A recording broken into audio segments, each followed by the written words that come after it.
We've got some fresh new young talent doing some things that I know you haven't heard before. 1, 2, 3, listen. Welcome to Finances, your home for all things financial, investment, money and lifestyle. Hosted and curated by the very talented team of certified financial planners at Burke Financial Partners.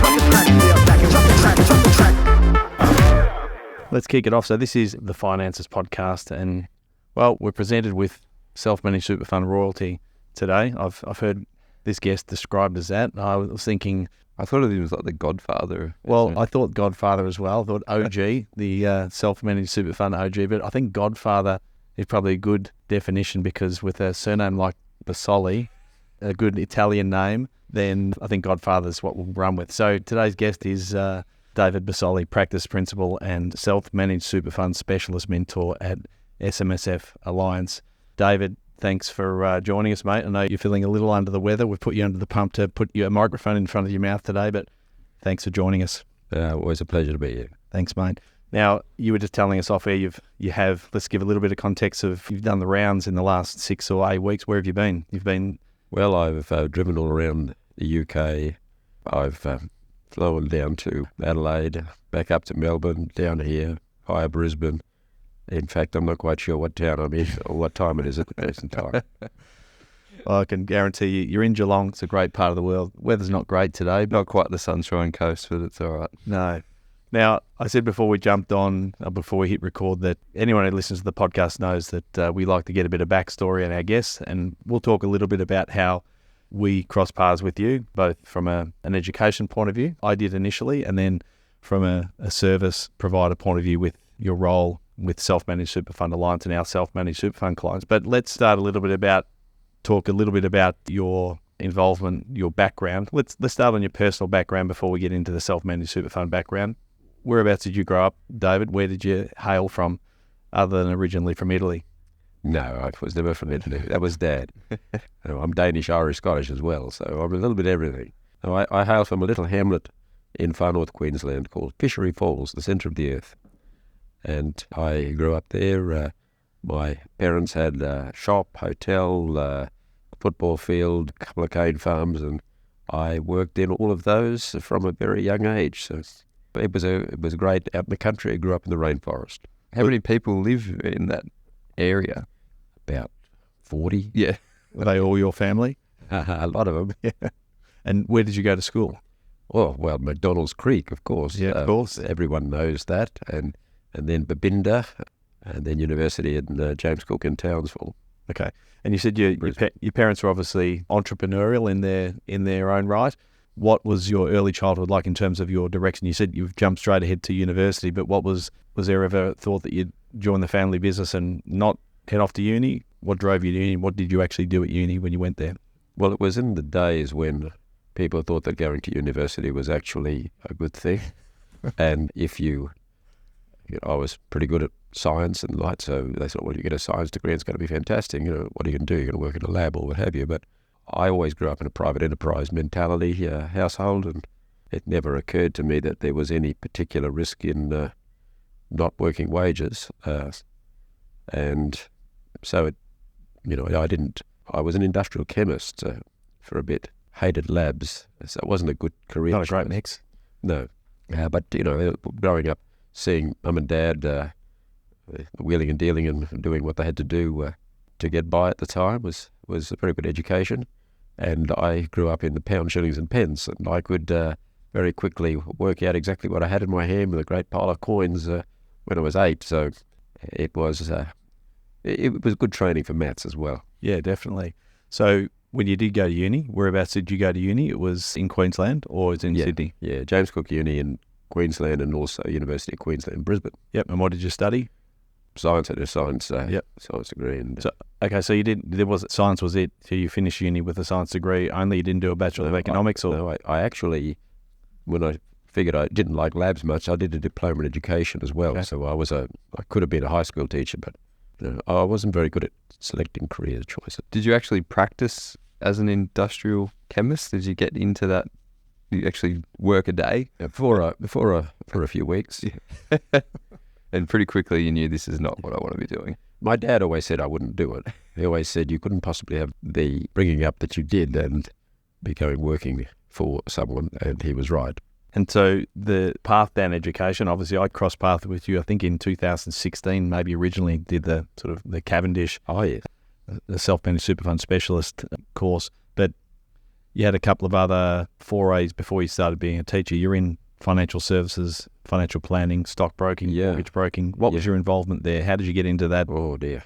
Well, I started off as a life insurance agent, actually, and then got into financial planning when it was in its Infancy? just kicking off. Did they call it financial planning back then or not? Did, actually.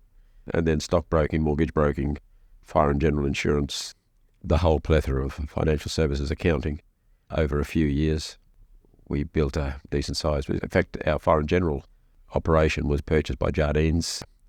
It was with Morgan Stockbroking for a bit, but it was always my own business. But at the same time, because there was always opportunities to do things, we also had, there were four of us, we also had a building company and a couple of nightclubs and a silver service restaurant and an entertainment organisation which brought interesting artists to Australia. And I was going to say I saw a Johnny Cash on there. yes, we had Johnny Cash, and we had a large motel. I used to live there too. And when I say motel, it was about 50-odd rooms with 4 3-story residences at the back. And Johnny was he was an absolute gentleman. He used to always tip his hat and say "morning, ma'am" to my wife, and she just went pieces.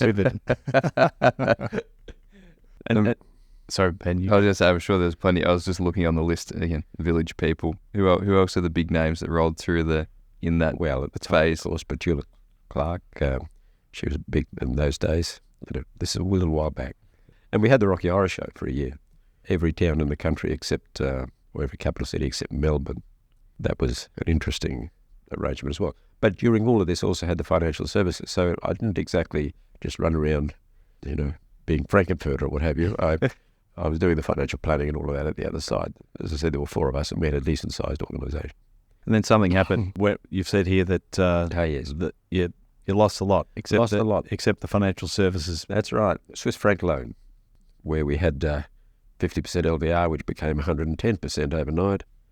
And yeah, would have thought that being in financial services, I should have had more sense to realise about currency fluctuation. But at that stage, the Australian dollar had not been floated and never had been for years. I think Keating floated it and was obviously a good decision for the country. It wasn't so good for me. So yeah, had to start again. And that does crystallise your thought. But that was 40-odd years ago. So it's an experience which I think causes you to reevaluate your priorities. And I'm assuming it's held you in pretty good stead with not repeating that issue either Indeed. yourself or Indeed. with other client scenarios that you see. Indeed. No, it's good when you have the, not good, but it's instructive when you have the personal experience. And I was married and had 4 kids at that stage too. So Yep. it was a fairly heavy time. You mentioned your son at about the same time. So the business, other than the financial services business, you lost the bulk of that. You had some family issues with your son becoming ill, and you moved to Brisbane. Yeah. I had 2 daughters who were going to shift to from Townsville to Brisbane University. My son got chronic fatigue when people didn't know what that was. And yeah, that was fairly traumatic. And we just decided when we finally found someone who knew what it was, and a doctor who didn't just say that my wife was a crazy woman who didn't understand anything about anything, well, then we moved to Brisbane, and so I said, okay, we'll start again here. And, I had all the knowledge, and I knew what I wanted to do, so So had you sold the financial services business that you had previously, or did you just transfer it down? sold it. Okay. So, Now, we mentioned at the start that you are sort of self-managed super fund OG, and I think in one of your bios that I was having a look at last night or this morning, when you've been in financial services since almost before self-managed super funds existed. certainly before they existed, yes. So you mentioned when you did move down to Brisbane, and you say you opened up a self-managed super fund admin business. Yep. What was the original origin story of self-managed super funds? Like what was the original instigation for self-managed super funds to exist? Well, when I first got involved in this nascent sector, there was no such thing, and instead there were things called internal funds. Internal funds were an absolute tax fraud. they involved the employer making considerable contributions, which were on a factor basis for employees, immediately lending the whole lot back to the business tax-free, having taken a tax deduction for the contribution, and having a vesting schedule which ensured that none of their employees ever got any money anyhow. Okay. It was... Sounds like a rort. It was, and I'd have to say that I was disgusted when I saw a business where this lady had worked there for 30 years. That happened to be the vesting schedule, and they sacked her the day before. And I thought, nah, this is just not on. But then the government changed legislation and basically made those particular arrangements, well, outlawed, as they should have been, and started to introduce some real rules. And when they did, the reaction to the accounting profession was that, well, that's the end of that. This is terrible. And I thought, no, it's not. It's actually the start, because you've got a situation now where you've got some real reason and proper benefits for people doing the right thing and achieving some results. And that's what happened. It just exploded. Yeah. And there's some noise out there, isn't there? We're a loud office here. We'll turn the microphones down. So how long were you in, like that Brisbane business, the self-managed super fund admin business? Like, you still had multiple things happening in your world. What timeline was that? What year was that? Oh dear, 40 years ago. Okay. Yeah, but I always found, I don't know what it is about self-managed super funds, but I enjoy playing chess, and self-managed super funds just sort of gripped me. I don't know why. Perhaps I'm a bit weird, but I saw them as a specialist area that just interested me intensely, because there are so many twists and turns, so many things you can do, so many things you can't do, but so many things you can achieve if you tread the waters properly and don't cross lines here and there. So to be able to know all of that and to impart that knowledge to other people and to see people actually build a better life as a consequence of that, that's very satisfying. That's why now I basically refer to myself as a retiree with an obsessive personality and an SMSF hobby, because... you did try to retire at some point, didn't you? So not too long after, was it 10 years after you began that business? How long after you... Yeah, and you said enough? Was that at your... no, it was the wife, of course. Okay. And it's interesting because she always wanted me to retire until I did, and then I was at home and she didn't want me to. But she sent you back to work. You didn't decide to go back to work. Well, I think it was mutually a relief to her, but now I just found it. You see, I don't play golf. I don't go to bowls. I don't fish. I'm an incredibly boring person. But what I do is SMSFs. It's my obsession.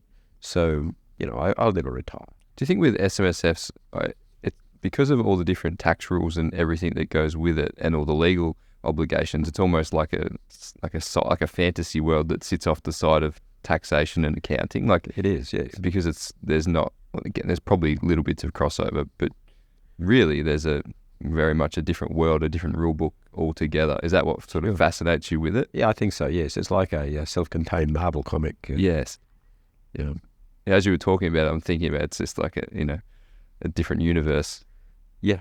Yeah, and I don't know why it is that's become so intensely fascinating to me, but over the years I've had a lot of experience in every facet, and now I'm putting all of that experience together to do some fairly special things. But I'll hand back to you.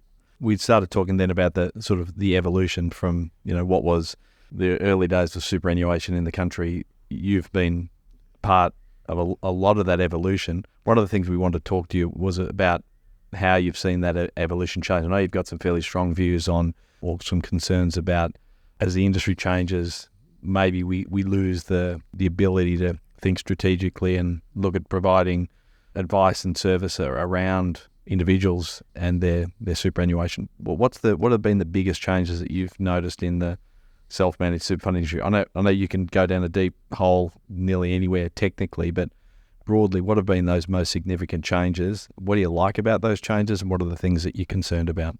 I think that the biggest change is that the sector has become a lot more professional in the area. We did have a fair few cowboys running around 20 years ago. We don't now. Yeah, there's always one or two, of course, but there's a lot more focus on professionalism. I think that's very good. What I don't like is the fact that the government, in trying to tighten up the legislation around super, is relying on advice internally from people who don't necessarily understand what they're doing. And so we... You mean see, advice internal to the government? Yes. Yep. And so what we see is certain pieces of legislation and other bits and pieces coming out of it, which is not really fit for purpose. And the thing that does concern me about that is there seems to be an arrogance coming from Treasury that, we know boats, so don't talk to us about it. And that's a concern. However, by and large, the sector has done quite well. And the legislation as we see it, though it's still lumpier than I would like, does allow quite a lot to be done. Do you think that with that legislative, that's a terrible word to say, isn't it, change, that it's increased the cost to maintain? Is that also, and we've probably felt this more so, again, just more broadly in the industry, super specific, but they've tried to make it, more robust and more integrity, but in doing so, less people can access professional services due to that cost. Yes, absolutely. That's a trend across the board. We're a pretty nanny society now, where everyone's got to have their hands held so much, and someone's got to pay for the hand holder. So everything goes up. Cost of doing business, professional indemnity, the amount of effort that has to be put into even the most minor advice, and because your sector is heavily impacted here. And unfortunately, because these rules are made by people who largely bureaucrats, I suppose, they lose the human element of it. Because a lot of the things that they make you do, and us, the clients don't care about and don't even look at anyhow. But they have to pay for it. With financial planners living in Victoria, we might get the double whammy of rules and regulations and restrictions. Yeah, I think so. Why do we choose to do? What's that? Why do we choose to do this with all this stuff in front of us? Why do we do it? The podcast? No. Being in this industry, like with okay. complexities. Yeah, I didn't know where you were going. So why do we choose to be in this industry? Because we want to actually add value to our family groups and the people that we look after. And wade through all of the legislative change and rules to get an outcome for them. And unfortunately, we probably feel this. We have to be more involved in things that they don't value, which costs them, because it takes our time, to still get the same outcomes we were getting previously anyway. Yes, but I do think that the swings and roundabouts are starting to move in the right direction. You always get overcompensation, and it swings to undercompensation. And we've had overcompensation now where the rules have been ridiculous, and I see that they are trying to fix a little bit of that. We'll see. And so some of those rules, we feel that. I suppose that the bit of the vibe of things is moving back, but every now and then they still take a little step in the wrong direction. And I think that's that connection between government and the consumer, the people on the ground, that they're just worlds apart. And if they don't use people like yourself who understand that, then we'll continue to have issues. In fact, they actively ignore. But having said that, we've never been afraid of changes in legislation, because when you're talking in the SMSF sector, all you've got is a set of rules that you have to navigate in order to achieve the best result. I'd have to say that it makes it interesting, the fact that they change all the time. I know people say, oh, this is terrible, we've got to leave another change. And I'm thinking, yeah, great, something else to play with. It keeps your game of chess changing all the time. Yeah, that 4D chess. You play it well, David. I mean, no, we've leaned on you probably not as much as other people. I mean, I'm sure there's many more complex scenarios that you deal with than the ones that we challenge you with. But it might be a nice segue into those people that aren't familiar with your current business, Self-Managed Super Fund Alliance. And I suppose, again, this is kind of a softball question for those listening that are maybe not familiar with self-managed super fund administrators and what you do and the benefit of. Maybe you can explain a little bit about the business and why it exists and who you operate to support. Well, we are a specialist accounting firm, I suppose, is the best way you can describe us. And our specialisation is SMSFs. But we've chosen to specialise in that area and to support financial planners, primarily financial planners. We also support accountants, but financial planners generally do more interesting things. And the objective is to provide to financial planners the environment whereby they can operate with confidence, and their clients can have confidence that they're not going to trip over the rules, and they are going to maximise the opportunities they can get. And I'd have to say, when you say you haven't perhaps used us as much, you're probably right, and that's because you guys are on top of your game. We have a lot of financial planners we deal with who are barely able to spell SMSF, and whereas you're not like that at all. So we don't hear from you as much as we might hear from others. Yeah. I think we're pretty self-critical. I mean, I think are always wary of the fact that we don't know what we don't know. And one of the reasons we value the service that your business provides is that it does give us and our clients that comfort that we have port of call that we can actually, and a resource that we can actually make use of. The self-managed super fund administration business that you have, the sort of specialist accounting business that you have at the moment, how much has that changed with the introduction of technology? And I said, well, maybe even go there with the use of AI. How much is that influencing your industry in that field? And what are the positives of that? And what do you see the potential risks or shortcomings are? Well, I suppose I should start by saying that over the years, I've had a lot of experience with every facet of SMSFs. I mean, I was responsible directly and indirectly, I think, for the education of around a quarter of the advisors in the country. I'm pretty sure most people know who you are. And I had a joint venture with Macquarie Bank doing this. So in all aspects. So my project now is to bring together all of that experience to try and create best of breed situation. And it's an ongoing process. It'll never be finished. But technology has played a big role in that. Most people see with a self-managed super fund accounting firm, if you like, as a firm that does end-of-year accounts. Well, that's not what we're about at all. Obviously, we do them, and we do them very well. But we've been more focused on how we can add value to our users, which is the financial planners and their trusty clients, based on the data we hold. So we have this ongoing project to build out our portal to analyse the data and to produce a number of aids which assists you to do a better job for your clients. Indeed, we just won the Momentum Wealth inaugural SMSF Platform of the Year award about 2 weeks ago. So we have lots of things happening there. And I'm looking forward to speaking to your teams after this to tell them about 3 new items that we're producing. And that's all because of technology that we can do that. Technology and the knowledge that goes with putting it correctly. So you mentioned AI. I've been looking at AI, and it concerns me that I ask AI questions and it gives me wonderful answers, which are wrong, but they're really placed and stated so categorically that you'd have to know the answer to the question you asked before you'd realise if the answer was any good.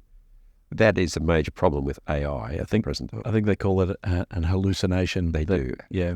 And yeah, it's certainly it's one of the big risks in relying on AI. I think AI, like a lot of tools, can be used well. I don't think it's just not at this point, or probably in the future, going to be the answer to every problem, but where used appropriately, to maybe extract some data from a set or something potentially. But if you're asking it for a complex question about a structure of an SMSF property purchase or some agreement or something, it's probably going to struggle. And that's where human intervention and professionals will still, always have a place in that. I think that the first stage in this is that we can have, and indeed I've got it there, I just haven't released it or refined it enough to release.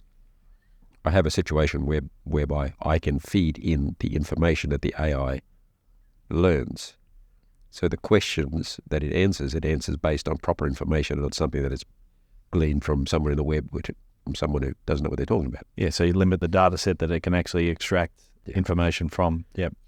I think otherwise, if it's just pulling it from everywhere, it might pull it from an article that was from 3 years ago and state it correctly at that point in time. But 3 years is, rules have changed, the cap's changed, whatever it might be, all sorts of things. So like was state, if you limit that data set to things that are relevant, it makes sense. I'd have to say that using the old Google search, I used to get some interesting things. One of them, and I suppose I sound a bit big-headed in saying this, but I typed in a search, a very complex thing, just to see what they said, and I only got one article, and I thought, this is a pretty good article. This bloke's a genius. And then I read at the end, I saw I'd written it. Well, you are very well cited. I mean, for those out there that know you produce a lot of content and articles for a lot of the self-managed super fund publications. You mentioned some of the tools. Maybe it's worth just touching on that. I was reading an article about the tools that you're producing for the benefit of advisors, and essentially it's animated explanation videos that would help us as advisors explain some of the concepts around self-managed super fund administration and maybe some technical elements. Have I got that right? Yeah, that's my latest little fun toy to play with. Yep. Producing these animated videos which are on particular topics which are going to be useful to advisors to give to their clients. Yeah. So there is, for example, one which is quite a long animated video. It's for 12 minutes on the difference between SMSFs and APRA funds, because I have not seen anywhere anyone who produces that sort of comparison without having some vested interest that obviously shines through. I have a couple more there of interest, and I just mention them because they're on YouTube, and have a look. Some people just are not allowed to have an SMSF. No one thinks that. They think, oh, maybe I'll have one, maybe I don't. Yes, I want to have one, but maybe they can't. So there's one on there on whether or not you can. There's also one on if you do make an application for an SMSF and the ATO select you as a random check, well, maybe you'd like to know what questions they're going to ask so you can deal with that. Or you might need to have a power of attorney, during power of attorney, to change trustees. What does that mean? There's not a lot of information out there which is coherent and comprehensive. So my animated videos might be a little bit long, but they cover everything. And the two that I'm going to do next is so you decided to wind up your fund, and I've covered all of that. And the other one has escaped me, but it's a very good one. We'll take your word for it. I think that's important that all those people hear about SMSF. Like, it's a bit of just a throwaway line that people talk about, or they think they need one. But maybe they're actually not able to. Maybe it's not the best thing for them at that point in time. Maybe they should be in there, but it's very hard to get to that point. You said that some people can't spell SMSF. You think that self-managed super funds is the right terminology for self-managed super funds? Well, it's not. It never has been, because people don't self-manage now. However, the name's going to stick because it's too embedded in everything. Yeah. I lost my train of thought there, Ben. Jeez, unlike you. I know. It's just it's too much running. Too much excitement about having. Question. I'll just jump onto a question in my mind. What do you think is the biggest trend in terms of people establishing them? Like, is there a tailwind in a certain space or area or something you're seeing the most establishments of new funds, or is it sort of a bit of a spread still? I think that the establishment patterns basically go something like this. If you have someone who's interested in putting property, yes, they'll be having an SMSF or anything that's a little bit unusual. But you also have a bit of a focus from financial planners who know what they're talking about in this space, because there are a number of things you can do with an SMSF that you can't do with any other. And it's nothing to do with investments. There's estate planning and other consequences. And no one really looks at that. Most accountants, when they start a fund because their client says, I'd like a fund. But really, it's a bit like your Apple phone. You make a phone call on it, but it can do an awful lot more. A lot of that stuff would be of no use to you, but a lot of it will. So if you've got someone who actually knows that, if they're educated enough to know that, like you guys, you actually will set up funds for the right reason. I think that there's a younger demographic getting into SMSFs now. There was a bit of a burst on them when they were keen on throwing their money at crypto, which was a little unfortunate because a lot of people got badly burnt on that. But, it is an investment class. But I wouldn't set up a fund just for that. And there was a number of young people doing that. But by and large, we have I think a more healthy and considered view from people who are setting up SMSFs these days than we may have 20 years ago. What's the numbers like in terms of overall growth of funds? I'm assuming you probably have a good read on, probably know off the top of your head. Actually, they came out while I was on a plane. Haven't looked at them. But I understand that they're quite healthy. Yeah. And there is a more female members entering the space now, as you would expect, as in all things. But Look, the SMSF's numbers statistically in terms of where we stand in the space will get smaller. They'll get smaller because of overall values. Yeah. 20 years ago, SMSFs were 1/3 of the assets held in funds. But there are some funds out there with $120 million in them. They're obviously going to suffer, and that's going to diminish what with change to tax law and the fact that people will die. Yeah. And I think that there'll be lower balances per fund on average, so that sector, but it'll still be big. I say there'll be more funds with a lower average balances probably. Yeah. But I think those outliers, maybe unfortunately some of those outlying funds with the huge balances have triggered rule changes that maybe impact a lot of a broader community in the funds as well. Well, they do, but a lot of those are for philosophical reasons. I don't know if I'm allowed to talk about that. You mentioned sort of some of the entry points for people the trends of people moving into self-managed super funds. I listened to a podcast that you did a couple of years ago on people exiting out of self-managed super funds, specifically around family law. And I think what it brought to mind for me was a lot of the risks and also potential opportunities for people getting advice in that space. And I think the example, it was on the self-managed super fund specialist podcast, talking about I think you used the example of us being, I can't remember the exact terminology, but the person being in the middle, us as acting as an intermediary or a trusted intermediary in those examples when you've got a nuclear family law situation. But the scenario you talked about just brought to mind just the value of actually having that strategic advice and support on the way out of a self-managed super fund. There's so many planning opportunities, not only on the way in, but also the need for advice and direction on the way out. And in fact, when a super fund is set up, those things should be considered. Control is a very important thing. If someone dies, who controls the fund? You can have all the paperwork you like in the world, which is all correct, and I's dotted and T's crossed, but at the end of the day, who controls the fund? And when I talked about the trusted intermediary, what happens when things blow up, like a divorce or you have a death and you've got people scrabbling over the remains? Lawyers get involved, and they want to have a fight because they get paid from a fight. And I've seen a number of very, very healthy balances reduced to less than nothing as a consequence of the fight, which didn't actually achieve anything at the end of the day, but made the lawyer rich. Now, lawyers have got a very important part to play, as to the accountants, but I think that you guys have a quite pivotal and a very important, a vital part, in fact, because you're the ones who can talk to everybody else. You know what's what, and you can also tell who's gilding the lily and who's got a vested interest in not working in the right place. So you're in a very powerful and very important position in any sort of dispute like that. We often say we're sort of the gatekeeper or the project manager or something in that space, but we do have all those connections tied together, and whether it's an existing client or someone who is entering that situation, we're trying to encourage people to get us involved earlier so we can just helicopter view. I think Jay usually uses that term, is just look at it from above and try and help them, steer them in the right direction before it just becomes an expensive brawl in court. Yeah.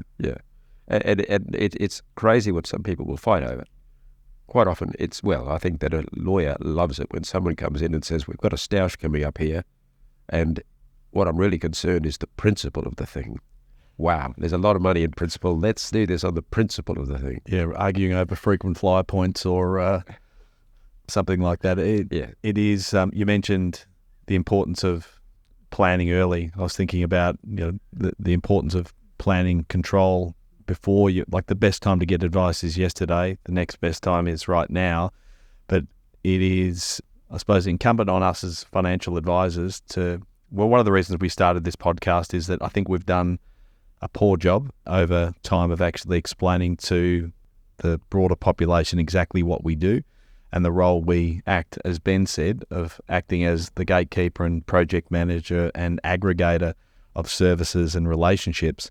And I think that the benefit of people actually seeking advice is that we can actually get onto some of those protection issues and anticipatory planning elements well and truly in advance of it being an issue. Now, it doesn't totally eliminate the issues that will present in the future, and that's why It's nice to have you in our corner, David, with any curly issues that we can call upon. But yeah, I think it's a good time in the industry. I don't know what your view of the financial planning industry in general is, your thoughts around what the next decade or so looks like. Do you have a view or a strong opinion on? I think the financial planning sector as such has been through a very rigorous clean out. There's been some babies thrown out with bathwater, but 30,000 advisors from 20 years ago are now 15, and the gateways to get into the sector are difficult. Disturbingly, there are not a lot of people going down that gateway at the present time, so that's going to make the availability of financial planners harder. But I think that will change when the pendulum turns as it does. The government is doing something there which I do find disturbing. They've decided to fill that gap by creating totally unqualified advisors that attach to industry funds and calling them qualified advisors. Well, there is no way in God's green earth that such a person could any way, shape or form compare with the sort of rigorous training and knowledge that you guys have, and to call them qualified financial advisors is appalling. Anyhow, that hasn't been done yet, but certainly... Clip that one, Ben. Bang. It's certainly there. I think that one of the issues, and it's been obvious for years and years, where you can see that financial planners bring a different viewpoint to play, is just by looking at how many funds have corporate trustees. If a fund is set up by a financial planner, it invariably has a corporate trustee. If a fund is set up by an accountant or an individual, it almost invariably has individual trustees. Now, when you've been around for as long as I have and seen as many disputes, etc., that happens when someone dies, you wouldn't have an individual trustee for love nor money yet, because it's a little bit cheaper. So you could see that those changes, that different viewpoint has been relevant for years. I think it's just becoming more so now, that's all. I think from our perspective, it's a non-negotiable. I think that we have, and I think it's probably been it's felt to me like one of the positives of having the rigor around our licensee and also the industry is that we've been constantly in risk mitigation mode, and it's sort of embedded in our ethos that we think about risk mitigation and we actually project forward and think, 5 years, 10 years, 20 years, because we've been around long enough. I mean, Peter, having founded this business nearly 30 years ago, we've seen the cycle of client relationships, and we've seen marriages and divorce and deaths and difficult disputes, and it has held us in good stead. It's almost similar to your early story, David, of business failure or experiences that actually hold you in really good stead when you're actually providing advice to clients, because you don't want to see that same problem repeated. And maybe that's tenure in the industry, maybe it's a combination of like the rigor around qualifications, but I know it sounds like we're kind of tooting our own horn, but we probably are. I mean, saying that there's value in advice and actually having long-term support and relationships around difficult situations, because most of the things we talk about, if we're thinking about sort of separation and death and divorce, most of those things, and business separation or breakups, they're just not a problem until it's a problem. And then you go, shit, I wish I'd sorted that out and done a little bit of work up front. That's deferred reward, is that what we call it? Yeah, the simple one is the individual versus corporate trustee. Let's just say it's $1,000 difference. It's probably not even maybe that much, but the potential for that to cost absolutely thousands of dollars at the back end. Hundreds of thousands. Yeah, and plus just and even just like time lags and freezing and documentation and all of these other, some of those things are maybe even non-financial benefits of having it set up at the start. Like, it's a very simple equation for us to look at that. I do think that, I'm sure you guys do this, but at review time, it's a good opportunity to consider blended families. Like, I've got one right now. Advisor phoned me yesterday. Nothing's happened yet, but there's a 78-year-old lady who was left a lot of money from her husband, who had kids that were never adopted, so they're not her kids. There's 3 of them. One of them loves her, the other 2 hate her. She wants to leave everything when she goes to the one who loves her. What do they do so they're not going to be attacked? These things are bread and butter for what we do and what you do. Only if you're interested in it. Like, only if you're interested to actually, as Ben said, take that helicopter view and think about how do the relationships tie into the structure, tie into the implications that are coming in the future. If you ignore it, it's kind of again, on the surface, you think, oh, that's a bit of a niche scenario. That happens all the time. And actually, this one had one interesting thing where the advisor tried to make the daughter that she likes a financial dependent so she can be paid directly from the fund. Very fluffy, very hard to do. But the fund that she has is an industry fund. An industry fund would never agree to do that. They would pay into the estate. You know, there are things that you can do with an SMSF that you can't do with other types of funds. And they can mean the difference between $1 million here and $1 million there. I think not too bad. Probably off the back of that is with the SMSF is if you have executors who are going to have to step in to, be those trustees, is them having knowledge that that's what they're going to need to do when that time comes, and some education in that space ahead of time is so important, because otherwise those people may have never had any experience in that role. They might not be prepared or even know they are executors who are going to have to step into that role. So for us, it's about educating those executors and the people who are going to be thrust into that role at some point. So when they get there, they've got some idea of what they're about to go through, because it's hard enough. They're normally grieving or they're under duress already. So if they've got some level of knowledge and education, it makes it a lot easier when they hit that role. But this is a big difference between what you do and what, say, an accountant does, is doing the SMSFs without someone like you there. Because, generally speaking, someone who's just transactional doing accounts, they're not going to have the discussion about what happens if someone dies. You guys are looking at a far, far more realistic situation, and it's a conversation which they expect to have with you. And there can be some pretty hard truths of that. But you can then make plans for things. And it happened for 20 years, and it happened at all. I'm sure we've all had situations. But I had one bloke come in one day. He was about 65. He'd married the 25-year-old, who was younger than his 3 kids, and he wanted to make her a member of his super fund and give her a substantial non-concessional contribution. Now, in that situation, I was very tactful. I said, you realise that if you die, the chances are you'll die first. Your wife here is going to have control over everything. And if there is any conflict between her and your 3 children, who are all older than her, which I didn't say, that's going to cause a lot of expensive problems. I said, also, why don't you just make 2 funds? Put her in the other fund, just her. I said, because remember that when you have your 3 kids who look at this and see Mary in there with you, that could cause disruption in your family relationships, because they'll wonder what she's getting that they're not. So why don't you do this just to make sure that your kids and your new wife get on better than they might otherwise do if you did this? He was incensed. I was going to say, did he listen? No, he didn't. He was incensed. And how dare you? I said, okay. He walked out. I said, well, if that's a problem we're not going to have. Yeah, he dodged a bullet. Yeah. And I think that's a great scenario. And we have you have different scenarios where someone comes in and they want to buy a property, just in their own name, and you say, look, I don't think this is the best option for you, and you explain why. They don't like what they hear. They go and do it anyway. And too often there's a lot of mess that follows that around, but they won't come back and ask for help at that point. But you do your best. You present the facts to them. Not everyone's going to agree with what we state, but we've unfortunately seen when it can go pear-shaped too many times to not flag that every single time. Yeah.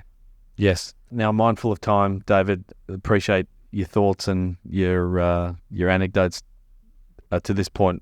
Is there anything that you'd like to close on? Any closing thoughts, call to action to either clients or other financial advisors out there listening to this podcast? Anything else that you'd like to close on before we get you to tell us where people can find you and your team at Self-Managed Super Fund Alliance?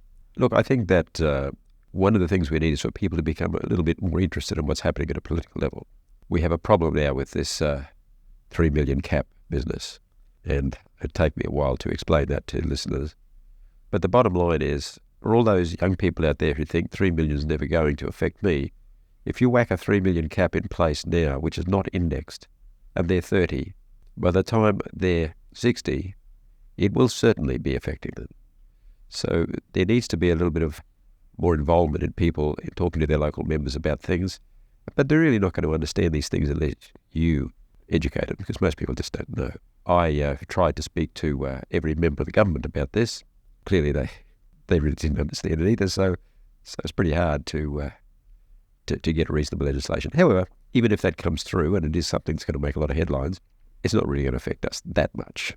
Sorry, that goes off on a tangent. No, it's good. No, it's good. I think when we look at our simple projections for a client now, you have a 25-year-old and you model it out. 3 million's, with SGC rates increasing, that you just look at the numbers on a really simple level. 3 million will be not, it won't be a huge amount of money when those people reach retirement. Well, on our website, we have spent some time to do a big modelling kit on there, which the SMSF Association has been using in part in their discussions with the government, and it's available to anyone who wants to have a look at. Okay, we'll pop that in the show notes. Now, talking about where people can actually find Self-Managed Super Fund Alliance, and again, it might be worth noting that Self-Managed Super Fund Alliance is a business-to-business proposition. So for anyone out there that's looking to have self-managed super fund administration, they're doing it through an accountant or a financial advisor as opposed to going direct to you. Is that correct? Yes. Yes. Unfortunately, I suppose the listeners here are basically trustees. We can't deal with you. But we can deal with you if you go through the best financial planning business in the country, Burke. And it's spoken from the Godfather, so it's got to be true. Himself. Clip that one as well, Ben. Whereabouts, because there are other advisors and accountants, some of our referral partners that actually would listen to this, whereabouts can they get some detail? I know you've got you mentioned your YouTube channel with some of the education videos. Whereabouts can they find you? Well, our website has got everything on there in contact. But, because I enjoy this subject so much and I love problems, I don't mind if someone just phones me to have a chat. It's a bit of a problem if it's a trustee because, as you know, I can't give advice. But if it's an accountant or financial planner, I'm quite happy to have a chat about things. And quite often, what seems to be an incredibly complex situation can be reduced to 2 or 3 talking points, which then leads to a solution to whatever the situation is. Yeah, it's interesting. Anyone listening, that's not hyperbole. Ben, myself, and Peter and Delta would have all at various times picked up the phone and called David or sent him a text and asked for a curly question or just for some direction. So I think Brooklyn gets sick of me saying whenever something a little bit complicated, I go, ask David. Just if we need to, we'll just give him a call. We don't want to hassle him too much, but when, that's when you need the help, you just call the main man. So yeah, I enjoy it. And again, you like it when it's something a little bit different. I do. And it's always amazing what you've seen. Like I had a client a few years ago with a solar farm, and you think, this would be something a bit... And you go, oh no, we've seen this a few times before. If anyone's going to have seen it, it will be you. Well, our investment strategy tool documenter actually has the solar farms in there. Yeah. I read another one, might have been this morning while I was riding the bike about collectible cars and use cases for collectible cars. Just there's so many quirky, niche components of self-managed super funds that on our own, there's so much that we don't know. I think that's half the challenge for anyone providing advice is to actually acknowledge when it is that you don't know what you don't know and not be afraid to actually ask questions, not be afraid to actually pick the phone up to someone like yourself, David, and ask. Well, quite apart from the fact that I enjoy it, I often find that the discussion turns on items which no one even thought of as being relevant. I had a chap phone me yesterday about a real estate agent who wants to buy a property in his fund to run a sort of multi-tenancy arrangement and how to do it. But the fact that he was a real estate agent made the situation completely different than if he wasn't on a number of nuanced levels, which no one had even considered as being a problem. And so one of the things that I like about when someone comes up and says, hey, we've got this scenario, is instead of just saying, well, I think based on the fact you've given me, it should be that, I look around it a little bit and say, well, okay, what you said there is actually relevant to this and makes a change here that you didn't expect there. That's the sort of problem solving which I enjoy. Yeah, and it's the type of problem solving, maybe not at the level that you do it, but that's the type of problem solving. And like you said, Ben, thinks about that. It's like when a client comes in, you just expand your view outside. They answer a simple question, which then opens up another consideration. And if you're willing to actually follow that train and pull that string, then you generally find opportunities and value in the advice that you provide. So absolutely. We really value your time today, David. We value the last decade or so that we've been involved with you and getting advice and support from yourself and your businesses. We look forward to many more years of our clients benefiting from the support that you've provided us. Again, thanks for your time today, and we look forward to having you on for a round 2 at some point in the near future. I look forward to it. Thanks, David. Thanks, David. Ben. We hope you enjoyed today's episode. If you're keen to understand more about how financial advice could benefit you, follow us on Instagram, Facebook, and Twitter at Burke Britain FP, or Google Burke Britain Financial Partners. Check out our client reviews, testimonials, and make a time to meet one of our certified financial planners by clicking Book Now on our website. Thanks for listening.